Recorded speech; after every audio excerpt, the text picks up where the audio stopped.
ಮತ್ತೆ ಗುಂಡಿ ಬಿದ್ದ ಬಗ್ಗೆ ನಾವು ಹೇಳ್ಬೇಕು ಅಂತ ಹೇಳಿದ್ರೆ ಡಿ ಕೆ ಶಿವಕುಮಾರ್ನೇ ಕೇಳಬೇಕು. ಗ್ರೇಟರ್ ಬೆಂಗಳೂರ ಪಿತಾಮಹರಲ್ವಾ, ಅವ್ರನ್ನೇ ಕೇಳಬೇಕು.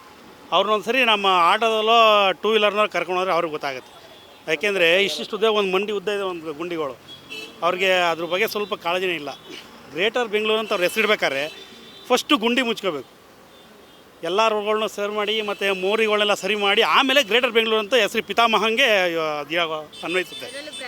ಹಾಂ, ಬ್ರ್ಯಾಂಡ್ ಬೆಂಗಳೂರು, ಅದೇನು ತಲೆಕಾಯಿ ಪಿಂಡದ ಬೆಂಗಳೂರು, ಅದು ಹಂಗೆ ಆಗ್ಬಿಟ್ಟಿದೆ, ಕಚಡ ಬೆಂಗಳೂರು ಆಗ್ಬಿಟ್ಟಿದೆ.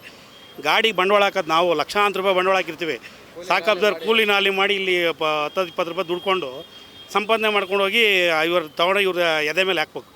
ಆಯ್ತಾ, ಇವ್ರು ಮೊದಲು ರೋಡ್ಗಳನ್ನ ರೆಡಿ ಮಾಡಿಬಿಟ್ಟು ಆಮೇಲೆ ಗ್ರೇಟರ್ ಬೆಂಗಳೂರು ಅಂತ ಹೆಸರಿಡಬೇಕಾಯ್ತು. ಬೃಹತ್ ಬೆಂಗಳೂರು ಮಹಾನಗರ ಪಾಲಿಕೆ ಅಂತ ಏನಕ್ಕೆ ಹೆಸರಿತ್ತು, ಸೂಪರಾಗಿತ್ತು. ಅದನ್ನು ತೆಗೆದು ಗ್ರೇಟರ್ ಅಂತ ಮಾಡಿ ಇವಾಗೆಲ್ಲ ಕಚಡ ಮಾಡಾಕ್ಬಿಟ್ಟಿದ್ದಾರೆ.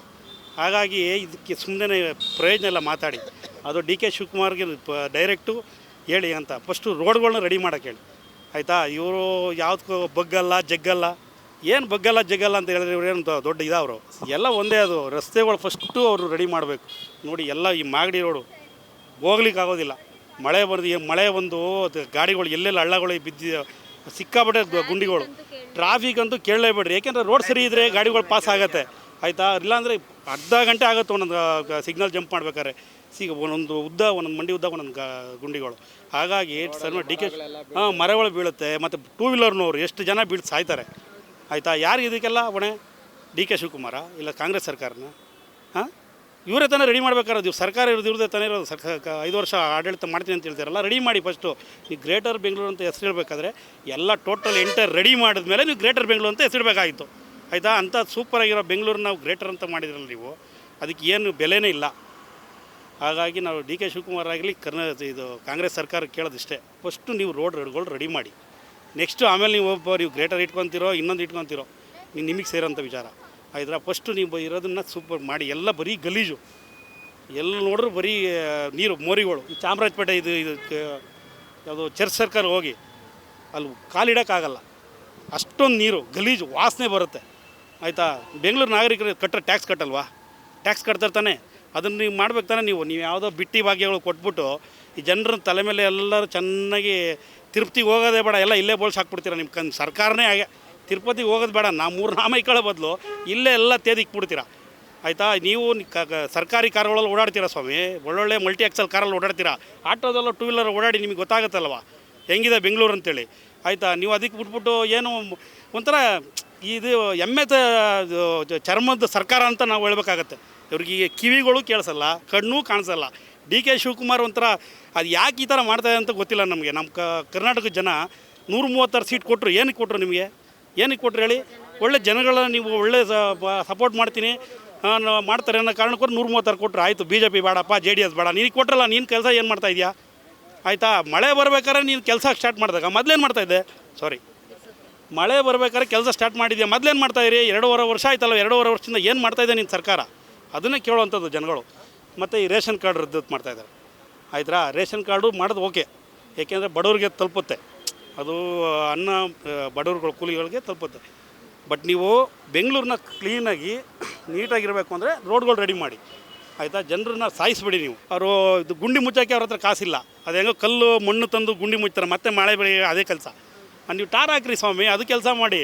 ನೀವು ಅಲ್ಲಿ ಗುಂಡಿ ಇಲ್ಲೊಂದು ಬಿದ್ದು ಮುಚ್ಚಿರ್ತಾರೆ, ಮತ್ತು ಅಲ್ಲೇ ಪಕ್ಕದಲ್ಲಿ ಗುಂಡಿ ಹಂಗೆ ಇರುತ್ತೆ, ಅದನ್ನ ಯಾರು ಮುಚ್ತಾರೆ? ಬೇರೆಯವ್ರು ಬಂದು ಮುಚ್ತಾರಾ?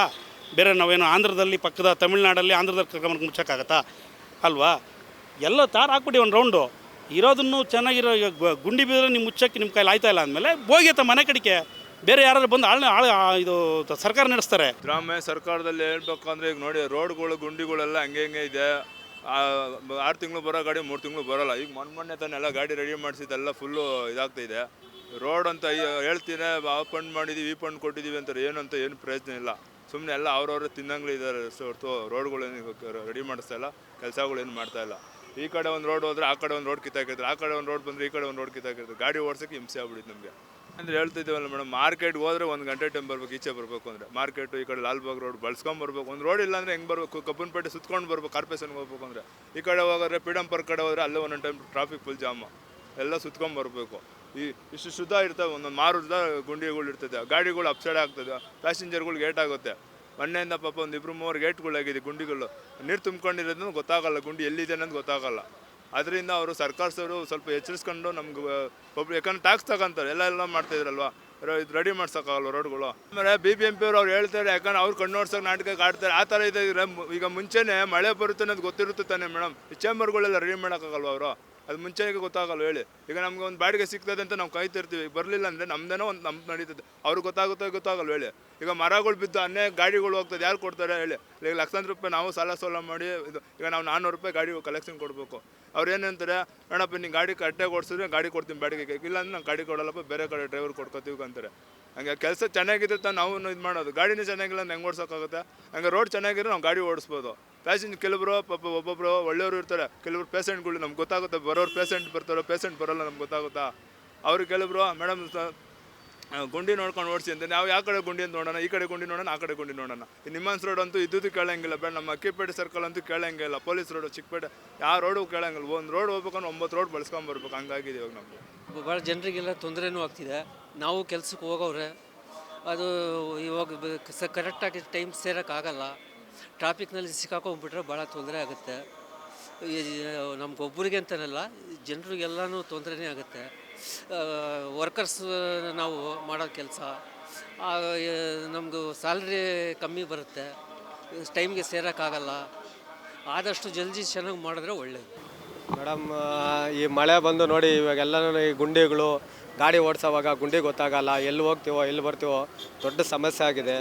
ಬಟ್ ಈ ಗುಂಡಿಗಳು ಮಾತ್ರ, ರಸ್ತೆಯಲ್ಲಿ ಮಾತ್ರ ಗುಂಡಿಗಳು ಮಾತ್ರ ಮುಚ್ಚಬೇಕಂತ ನನ್ನ ಅಭಿಪ್ರಾಯ. ಇವಾಗ ನೀವೇ ನೋಡ್ತಾ ಇದ್ದೀರಾ, ನಮ್ಮನ್ನು ಕೇಳೋ ಬದಲು ನೀವೇ ನೋಡ್ತಾ ಇದ್ದೀರಲ್ವ ಎಲ್ಲನೂ.